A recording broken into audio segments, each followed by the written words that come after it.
La première chronique 2015 de Jean-Michel Billot sur Digital Business News. Salut Jean-Michel et bonne année. Ah, bonne année, surtout, cher ami, une bonne santé.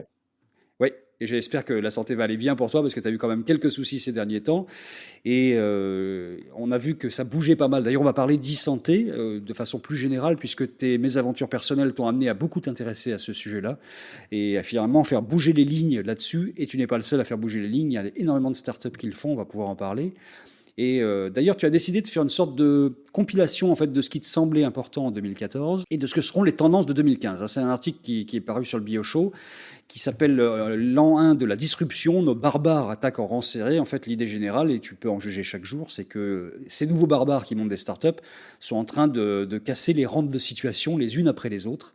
Et c'est plutôt un bien selon toi, ça.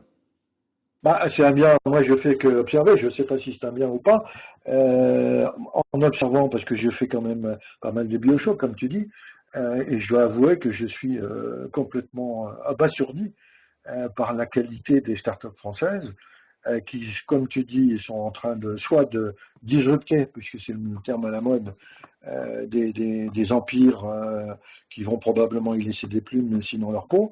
Et bon, bah, Blablacar, par exemple, vis-à-vis de la Hmm. SNCF, Uber, tout ce qui traîne dans le domaine du juridique, avec Ouais, demander, demander justice, par exemple, on en avait parlé. hein, qui pose des problèmes aux avocats, les Hmm. notaires qui sont verts, paraît-il, avec testamentaux, enfin, etc., Testament, etc. Donc, tu Capital as Contrat, enfin voilà d'autres. Ouais. toute une effervescence là-dessus, et donc j'ai intitulé ma rétrospective 2014 Disruption. Alors, il se passe des choses très très importantes et ce qui a été fondamental en 2014 et qui risque de se renforcer encore plus en 2015, c'est que les Français sont vraiment cette fois-ci dans la partie. On se demandait quand est-ce que ça allait bouger vraiment, quand est-ce que les startups françaises allaient se mettre au niveau. Et alors là, en 2014, ça a été clair et net. Est-ce que c'est une sorte d'impact idéologique French Tech, d'une certaine façon? Je ne sais pas.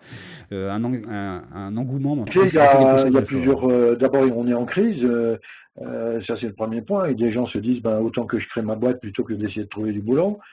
Deuxièmement, des gens qui sortent des grandes écoles ou des plus petites écoles se disent, pourquoi aller dans les grands machins comme papa, je préfère créer ma boîte parce que j'ai vu qu'il y avait un problème ici ou là, et donc moi qui connais les technologies du 2.0, ben, je pourrais apporter de meilleurs services à moins cher et en plus gagner de l'argent, parce qu'il y en a qui, quand même, qui gagnent de l'argent.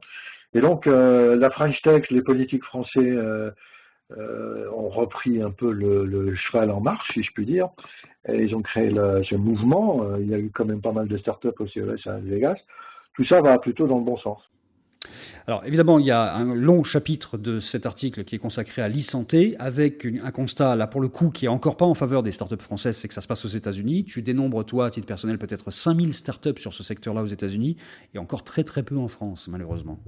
Il y en a très très peu en France pour... il y a plusieurs raisons. Une des raisons, c'est que nous avons une législation extrêmement coercitive. Hmm. Mais je pense que nos startups, parce que nous aurons probablement des startups françaises dans ce domaine ou des startups américaines qui viendront nous marcher enfin nous aider à partir dans la e-santé. Et la e-santé, c'est, comme j'ai intitulé, je crois, mon petit chapitre, c'est le déclin annoncé des sachants, Hmm. puisque tu vas avoir, ça va devenir le règne de l'intelligence artificielle, hein. On en parle d'ailleurs depuis des années, de l'intelligence artificielle. Mais maintenant, elle est là. Tu as IBM et son Watson qui travaillent déjà avec des médecins américains dans le domaine du curatif. Mais dans 10 ans, est-ce que le Watson ne va pas se débrouiller tout seul, si je puis dire? Tu as Google qui vient d'investir, j'estime probablement un petit milliard de dollars dans le rachat de start-up d'intelligence artificielle, dont la start-up anglaise DeepMind pour 400 millions de dollars.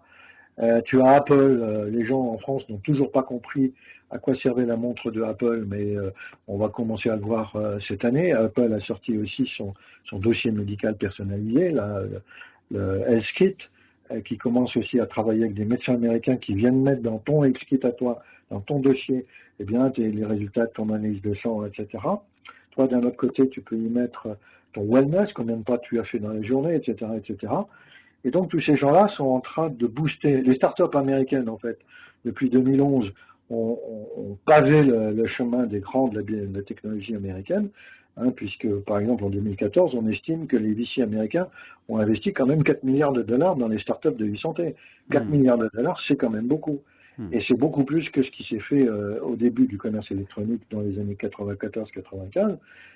Et le marché de la e-santé est un marché énorme puisque ça concerne tout le monde. En gros, si tu rassembles un peu tout ce qui se passe dans ce domaine un peu cafouilleux, tu as d'abord le séquençage génomique. Séquençage génomique, ton génome, toi, tu es un type assez massif quand même, c'est pas péjoratif. Tu as 100 000 milliards de cellules, dans chaque cellule, tu as un noyau. Dans le noyau, tu as ton operating system qui est ton ADN. Or, aujourd'hui, on peut séquencer son ADN, c'est-à-dire essayer de comprendre, enfin, en tout cas, de le mettre bout à bout pour probablement cette année pour moins de $100. Et donc, le problème qui reste à régler, c'est l'interprétation de cet ADN. Et l'interprétation, c'est compliqué parce que le fichier de ton ADN, le fichier brut, ça fait quoi 7 gigas, quoi, en gros. Et donc, pour l'interprétation, il y a probablement des êtres humains, des toubibs, qui seront capables de le faire, mais ce qui sera le plus capable de le faire, c'est de l'intelligence artificielle, une fois qu'on a compris tout le mécanisme de création des protéines et tout le Bataclan. Et pourquoi les gènes changent ou se dupliquent de mauvaise façon, etc. Et donc, en fait, ce qui va se passer, si tu veux, tu as le génome. D'abord, il faut comprendre le génome, c'est la base. Deuxièmement, tu as tout l'Internet des objets qui arrive. Notamment des Internet des objets qui permettront chez toi de faire ton analyse de sang. Enfin, il y a tout un foutoir dans cette affaire qui est absolument incroyable. Ensuite, tu as le cloud avec le big data, donc toutes ces données, ton séquencement génétique, tout ce que ton smartphone va remonter comme information quotidienne, tout ça va aller se mettre dans le cloud, ça va faire des téra et des téraoctets par an pour ta propre santé.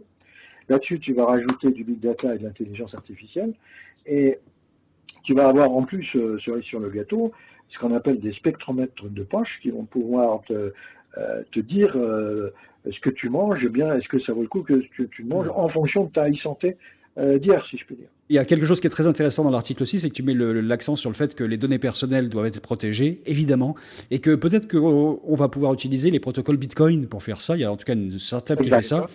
Et ça change tout, parce que pour l'instant, il y a un grand risque là-dessus, que les données se baladent ou soient piratées. C'est vrai que si on les rentre dans le protocole Bitcoin, qui est pour l'instant quelque chose qui fonctionne pas trop mal, ça peut être pas mal. Et ça va beaucoup plus loin que le piratage, c'est-à-dire qu'aujourd'hui, j'ai vu un article, je l'ai pas en tête, Facebook, avec son milliard, même plus, d'êtres humains qui travaillent sur Facebook, chaque être humain qui est sur Facebook rapporte 8 $ ou 8 € par an. D'accord ? Maintenant, tu vas prendre les grandes sociétés qui vont stocker ou qui vont te proposer de stocker ton génome. Google, par exemple, te propose de stocker ton génome pour 25 $ par an. Suppose que maintenant, tu as des milliers de gens qui mettent leur génome chez Google. Eh bien, Google va pouvoir revendre anonymement même ces structures de génome en relation avec la culture des gens on estime, pour 20 000 $ par an. Et par tête de pipe. Le problème qui se pose, c'est comment toi, Bertrand, tu vas pouvoir monétiser tes propres données de santé. Alors qu'on s'est fait avoir, entre guillemets, par les gens de Facebook et autres qui monétisent nos données qu'on raconte sur Facebook, comment on va pouvoir éventuellement monétiser. Mais peu de gens y réfléchissent à ça. Bon, merci beaucoup Jean-Michel, c'était la chronique de janvier. On se retrouve en pleine forme au mois de février. À bientôt. Salut. Salut tout le monde.